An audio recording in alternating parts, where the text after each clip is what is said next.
Hi friends, welcome back to value investing. 3 महीना पहले हम लोगों ने एक एस्ट्रल के ऊपर वीडियो बनाया था जहाँ पे मुझे लग रहा था कि ये अच्छे खासे वैल्यूएशन पे अवेलेबल है और इसको एक्यूमुलेट करना चाहिए। इसके बाद इस शेयर ने ऑलमोस्ट 50% के गेन दे दिए।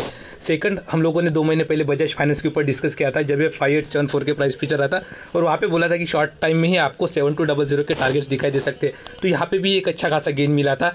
तो इसी तरीके का एक अपॉर्चुनिटी बर्जर पेंट में दिखाई दे रहा है। तो जिनको सिर्फ शेयर का नाम जानना है तो वो बर्जर पेंट है। इसके ऊपर मेरा स्टडी क्या है मैं आपको उसको इस वीडियो में एक्सप्लेन करूँगा। स्क्रीन पे अभी जो आप देख पा रहे हो बर्जर पेंट का वीकली चार्ट है।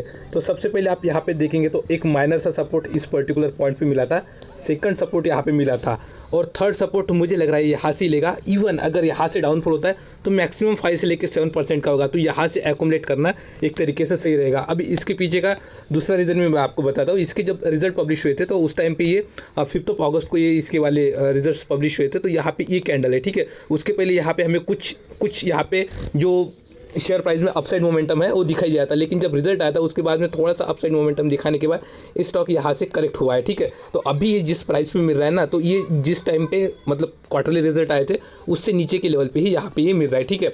तो यहाँ पे क्या ऐसे कुछ हुआ था क्योंकि Q1 का जो रिजल्ट है वो इतना खराब आया था कि लास्ट ईयर के रिजल्ट को भी इसने बीट नहीं किया था।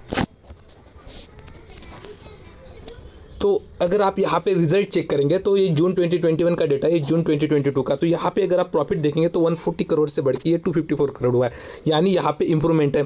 सेकंडली यहाँ पे ओपीएम देखे तो लास्ट ईयर के सेम क्वार्टर में ये 13% था, ये बढ़ के 15% हुआ है। तो जैसे मैंने बोला कि यहाँ पे अभी जो रिसेशन का फियर है उसकी वजह से हो सकता है कि क्रूड के प्राइसेस जो है और भी गिर जाए। और अगर मान लीजिए रिसेशन इनकेस अगर रियल सिनारी हो जाता है तो क्रूड अगर क्रैश हो जाता है तो इसको रॉ मटेरियल का जो प्राइस है ना वो काफ़ी लो प्राइस में मिलेगा। तो ये सभी पेंट की कंपनीज के लिए और केमिकल कंपनीज के लिए भी इंपॉर्टेंट, मतलब जो सभी के लिए रॉ मटेरियल का प्राइस कम होगा, लेकिन पेंट कंपनी को इनसे ज़्यादा बेनिफिट होगा क्योंकि स्लोडाउन की कंडीशन में इंडियन इकोनॉमी काफ़ी अच्छा प्ले कर रही है और इंडियन इकोनॉमी अगर अच्छा परफॉर्म करेगी तो उसके साथ साथ जो है पेंट्स की रिक्वायरमेंट वगैरह बनी रहेगी। लोग वगैरह ऑलरेडी पेंट वगैरह यूज़ करेंगे तो इसके डिमांड के ऊपर बहुत ज़्यादा इंपैक्ट नहीं पड़ेगा। ऐसे मुझे लगता है केमिकल कंपनी जो ज़्यादातर एक्सपोर्ट करती है, अगर स्लोडाउन आ जाता है, रिसेशन आ जाता है तो उनके रॉ मटेरियल के प्राइसेस तो कम हो जाएंगे, लेकिन हो सकता है कि उनकी डिमांड में थोड़ा सा कमी देखने के लिए मिले। तो यहाँ पे मुझे डिमांड साइड में भी बहुत ज़्यादा कुछ ऐसे इशू नहीं लगता है। जो कंपनी का चल रहा है वैसे चलने की चांसेस ज़्यादा है। अगर हम लोग यहाँ पे रिवेन्यू के टर्म्स में देखें तो कंपनी ने ऑलमोस्ट 53% का जंप दिखाया है लास्ट ईयर के कंपैरिजन में। तो ओवरऑल कंपनी ने अच्छा खासा परफॉर्म किया है।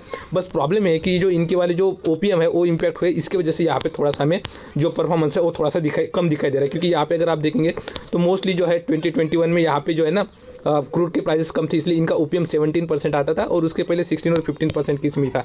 तो अभी भी जो इस क्वार्टर में परफॉर्म किया है कंपनी ने ऑलमोस्ट सेम इसमें किया हुआ है, 1-2% की और हम यहाँ से एक्सपेक्टेशन कर सकते हैं। तो आने वाले 6 मंथ में या फिर 9 मंथ में यहाँ पे अच्छी खासी यहाँ पे इंप्रूवमेंट होने के चांसेस है ओपीएम में, जिसकी वजह से प्रॉफिटेबिलिटी सेल्स तो बढ़ेंगी और साथ ही में प्रॉफिटेबिलिटी भी अच्छा खासा बढ़ जाएगा।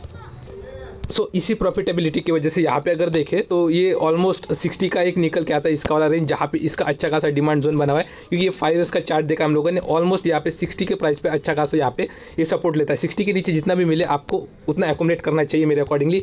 विद इन 6 मंथ या 9 मंथ अच्छे खासे गेन देने की कैपेबिलिटी रखता है। अभी के प्राइस पे देखें तो ये 65 का निकल के आता है। अगर 60 के साथ देखें तो यहाँ से कुछ 5% वगैरह का हमें यहाँ पे डाउनफॉल दिखाई देता है। तो चाहिए तो आप थोड़े बहुत मतलब लोअर प्राइस के लिए वेट कर सकते हैं, बट यहाँ से एक्यूमुलेट करेंगे तो एक तरीके से मुझे लग रहा है बेटर रहेगा। और इसका अगर हम लोग 5 ईयर का या फिर 10 ईयर का चार्ट देखें तो मोस्टली इसने देखिए 200 डे के ऊपर ही यहाँ पे जो भी है मतलब ऑलवेज सपोर्ट लिया हुआ है। थोड़ा सा लेवल वगैरह प्लस माइनस हुआ है, मतलब थोड़ा सा नीचे जाके, लेकिन वो भी ज़्यादा टाइम के लिए सस्टेन नहीं हुआ है। जल्दी से quickly may be with in 2 weeks और 3 वीक्स ये रिकवर हुआ है। लेकिन यहाँ पे देखें तो यहाँ पे अच्छे खासे टाइम पीरियड के लिए यहाँ पे ये अपॉर्चुनिटी दे रहा है। ऐसे क्यों हो रहा है? क्योंकि यहाँ से यहाँ तक का रनअप देखेंगे ना तो ये रनअप से काफ़ी ज़्यादा है। तो अगर इस रनअप के साथ अगर देखें तो प्रॉपरली यहाँ पे मैच हो रहा है तो 600 प्राइस जो है ये काफ़ी अच्छा खासा लगता है। और अगर आप यहाँ पे अगर इन्वेस्ट करते हैं 600, 620, 630 के प्राइस पे तो मेरे अकॉर्डिंग आने वाले 9 मंथ में यहाँ से हम लोग एक्सपेक्ट कर सकते हैं एटलीस्ट 50 से लेके 80% की गेन, ठीक है। क्वाइट पॉसिबल है कि ये शेयर यहाँ से डबल भी हो जाए आने वाले 1 साल के अंदर, बट एटलीस्ट 50% गेन के लिए आप इसमें इन्वेस्ट तो डेफिनेटली कर सकते हैं। और जो भी लॉन्ग टर्म के लिए इन्वेस्ट करते हैं, ठीक है, जैसे मैं लॉन्ग टर्म पे ही ज़्यादातर बिलीव करता हूँ, अच्छी कंपनीज को एक्यूमुलेट करने की कोशिश करता हूँ, whether it's a small cap और मिड कैप और लार्ज कैप, डजेंट मैटर। अच्छे खासे वॉल्यूम के साथ, अच्छे खासे CAGR के साथ कंपनी ग्रो करनी चाहिए। तो मुझे इस तरीके का ये कंपनी लगता है। आप चाहे तो एशियन पेंट में भी पोजीशन बना सकते हैं। एशियन पेंट के ऊपर अभी के लिए मैं इसलिए फोकस नहीं कर रहा हूँ क्योंकि वो अपने ऑल टाइम हाई के नियर अबाउट 5-10% लेस ही मिल रहा है, और ये अगर देखें तो ये अच्छे खासे करेक्शन के साथ मिल रहा है। तो जैसे मेरा वाला गोल होता है, मान लीजिए 25% CAGR मुझे अगर एवरी ईयर चाहिए, तो यहाँ पे अगर मैं देखूँ तो फर्स्ट ईयर में 25 और सेकंड ईयर में अगर 25 ऐड करूँ तो ऑलमोस्ट मुझे लग रहा है 54% के आसपास आएगा। तो ये 2 ईयर का CAGR जो है ना, अभी ही मैं अगर इन्वेस्टमेंट करूँगा तो 1 ईयर के अंदर मुझे 2 ईयर का CAGR मिलेगा। यानी मैं इसको जब डाउन हुआ है तब इन्वेस्ट कर रहा हूँ, तो जब ये अप चला जाएगा ना, ऑल टाइम हाई पे चला जाएगा, तो उस टाइम पे मुझे 2 ईयर की CAGR 1 ही साल में मिल जाएंगे। इससे मेरा क्या है, कंपाउंडिंग थोड़ा सा बढ़ेगा। तो यही अपॉर्चुनिटी होती है आपको ये हाई पे ना इन्वेस्ट करते हुए, ऐसे पॉइंट पे ना इन्वेस्ट करते हुए जो बॉटम जब इसका वाला लगता है, या फिर हो सकता है कभी कैच भी कर पाए कभी ना भी कर पाए, लेकिन जब भी ये आपने ऑल टाइम हाई से मान लीजिए 20-25% करेक्शन में अगर मिल रहा है, तो ये जब भी अपना ऑल टाइम हाई अगर अचीव कर लेगा तो आपको इतने तो लेवल मिलेंगे, और जब ये ऑल टाइम हाई अचीव करेगा तो डेफिनेटली ये है कि उसके ऊपर भी वो 10-20% जाएगा। तो ऑलमोस्ट 2 ईयर की CAGR जो है आप 1 ही ईयर में कमा लोगे। हो सकता है वो शॉर्ट पीरियड में हो, या हो सकता है आपको 1 साल भी लग जाए। ठीक है, तो ये वाला मेरा पर्टिकुलर स्टडी था इसके ऊपर। इसी वजह से यहाँ पे मैंने ऑलमोस्ट 12 स्टॉक आज ऐड किए हुए हैं, और 78 स्टॉक ऑलरेडी मेरे पास मेरे होल्डिंग्स में है। तो यहाँ पे 78 + 12 हो गया ऑलमोस्ट 90, और आने वाले टाइम पे और मैं 20-30 ऐड करूँगा। अगर मुझे यहाँ से 600 का लेवल दिखाई देता है तो एटलीस्ट मैं 10 या 15 या 20 के आसपास स्टॉक्स ऐड करने की कोशिश करूँगा। तो यहाँ पे भी मैं ऑलमोस्ट मतलब चाहता हूँ कि 65, 70, 75, 80 तक मेरा इन्वेस्टमेंट इसमें हो जाए। तो ये मेरा वाला पर्टिकुलर स्ट्रैटेजी इस शेयर के बारे में। अगर आपको स्टडी अच्छा लगा है तो आप उसके अकॉर्डिंगली कॉल ले सकते हैं। सेल्फ स्टडी ऑलवेज इंपॉर्टेंट होता है। आप अपना रिसर्च करिए, अपनी स्टडी करिए, और उसके बाद ही आप मेरे सजेशन के साथ या फिर मेरी वाली जो स्टडी है उसके साथ और आपका वाला स्टडी भी ऐड करके आपको जैसा लगे उस तरीके से आप इन्वेस्टमेंट कर सकते हैं। आई होप ये वीडियो आपको अच्छा लगा होगा। अगर अच्छा लगा तो वीडियो को लाइक करिए और इस चैनल को सब्सक्राइब करिए। Thanks for watching this video.